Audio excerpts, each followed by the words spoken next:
छठे दिन के दोपहर तक का युद्ध। संजय ने कहा, महाराज, तब सब योद्धा अपने अपने शिविरों में चले आए।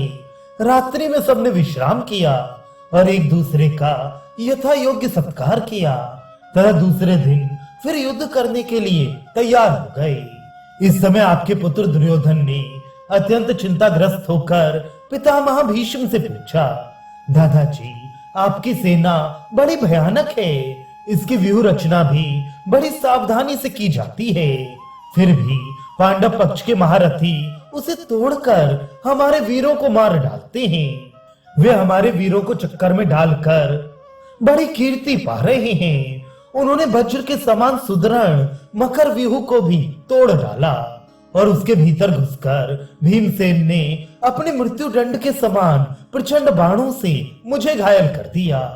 भीम की रोषपूर्ण मूर्ति को देखकर तो मेरे सारे होशोवास उड़ गए थे। अभी तक मेरा चित्त शांत नहीं हो पाया है।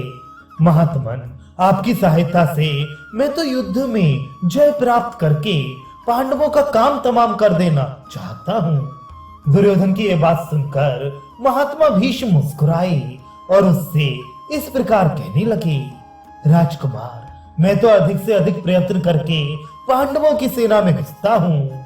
आगे भी मैं अपने प्राणों की बाजी लगाकर सारी शक्ति से पांडव सेना के साथ संग्राम करूंगा। तुम्हारे लिए मैं ये शत्रु सेना तो क्या, सारे देवता और दैत्यों को मारने में भी नहीं चूकूंगा।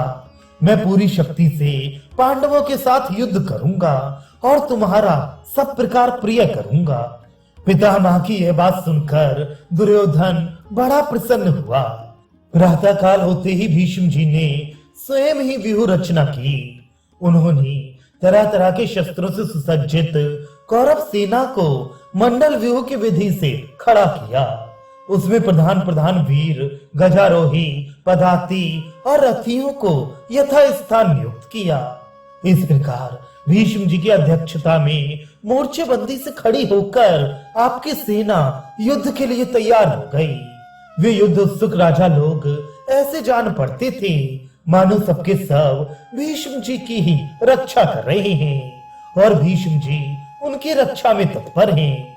ये मंडल व्यूह बड़ा ही दुर्भेद्य था और उसका मुख पश्चिम की ओर रखा गया था। इस परम दुर्जय मंडल व्यूह को देखकर राजा युधिष्ठिर ने अपनी सेना का वज्र व्यूह बनाया।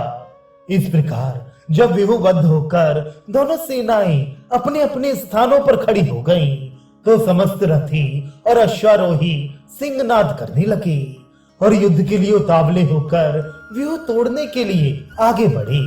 द्रोणाचार्य जी विराट के सामने, अश्वत्थामा शिखंडी के आगे और स्वयं राजा दुर्योधन धृष्टद्युम्न के सामने आए।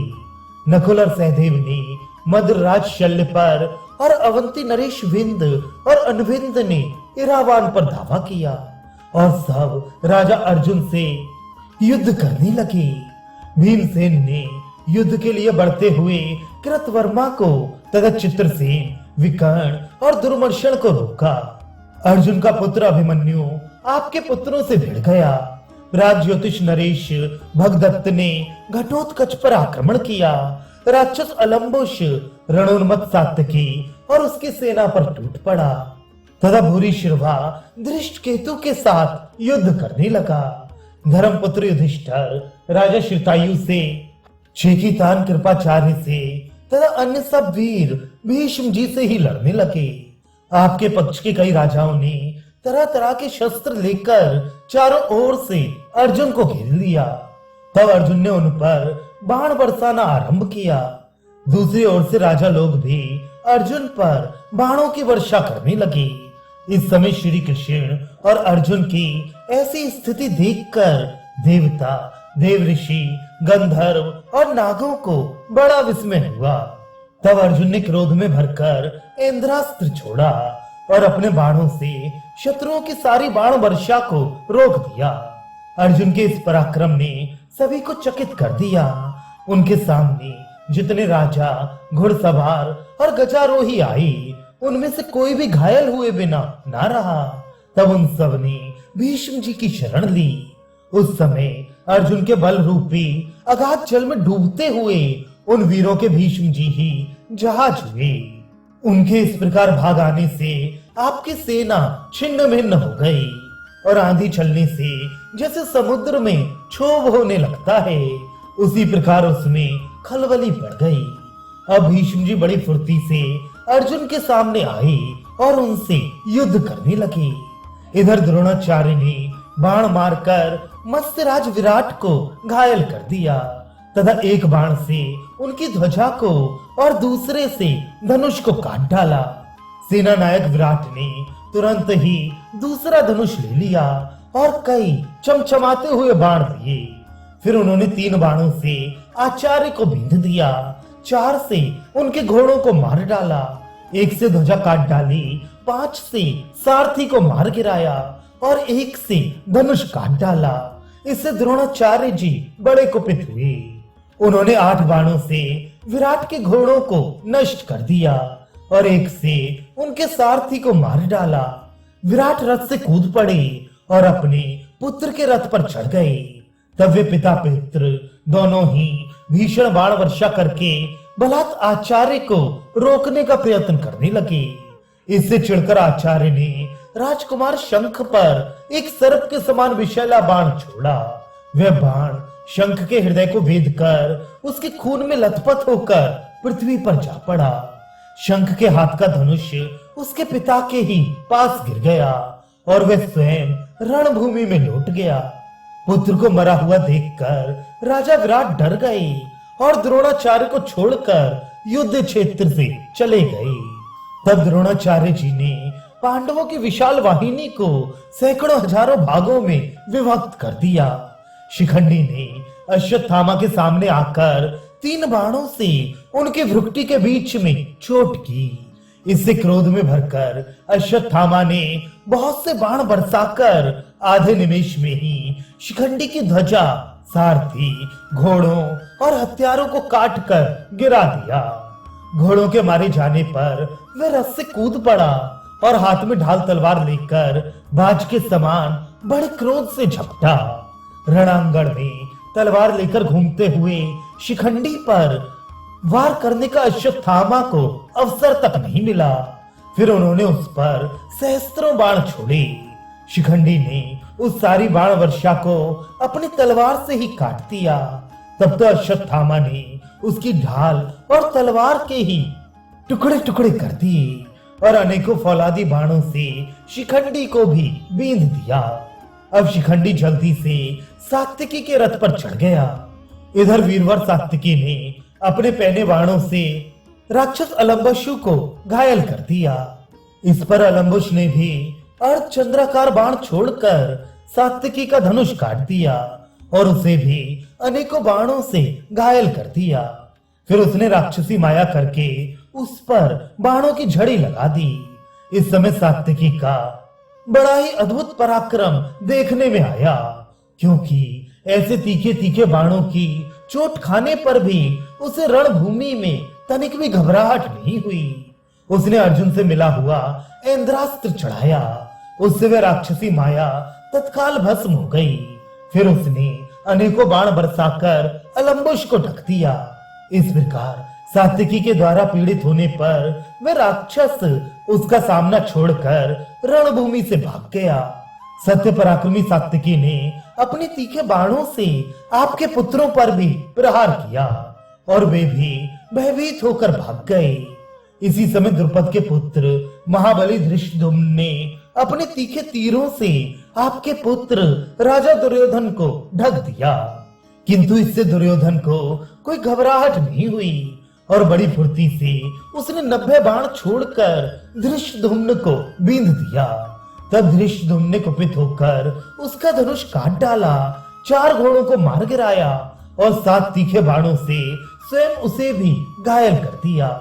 घोड़ों के मारे जाने पर दुर्योधन रथ से कूद पड़ा और तलवार लेकर पैदल ही धृष्टद्युम्न की ओर दौड़ा। इतने ही में शकुनी ने आकर उसे अपने रथ में बिठा लिया। इस प्रकार दुर्योधन को परास्त कर धृष्टद्युम्न ने आपकी सेना का संहार करना आरंभ किया। इसी समय महारथी कृतवर्मा ने भीमसेन को बाणों से आच्छादित कर दिया। तब भीमसेन ने भी हंसकर कृतवर्मा पर बाणों की झड़ी लगा दी। उन्होंने उसके चारों घोड़ों को मारकर ध्वजा और सारथी को भी गिरा दिया तथा कृतवर्मा को भी बहुत से बाणों से घायल कर दिया। घोड़ों के मारे जाने पर कृतवर्मा बड़ी फुर्ती से आपके साले वृषक के रथ पर चढ़ गया। फिर भीमसेन अत्यंत क्रोध में भरकर दंडपाणी यमराज के समान आपकी सेना का संहार करने लगे। महाराज, अभी दोपहर नहीं हुआ था कि अवंती नरेश विंद और अनुविंद इरावान को आते देखकर उसके सामने आ गए। बस उनका बड़ा रोमांचकारी युद्ध छिड़ गया। इरावान ने क्रोध में भरकर उन दोनों भाइयों को अपने तीखे बाणों से बीध दिया। बदले में उन्होंने भी इरावान को अपने बाणों से घायल कर दिया। फिर इरावान ने 4 बाणों से अनुविंद के 4 घोड़ों को धराशायी कर दिया तथा 2 तीक्ष्ण बाणों से उनके धनुष और ध्वजा को काट गिराया। तब अनुविंद अपने रथ से उतरकर विंद के रथ पर चढ़ गया।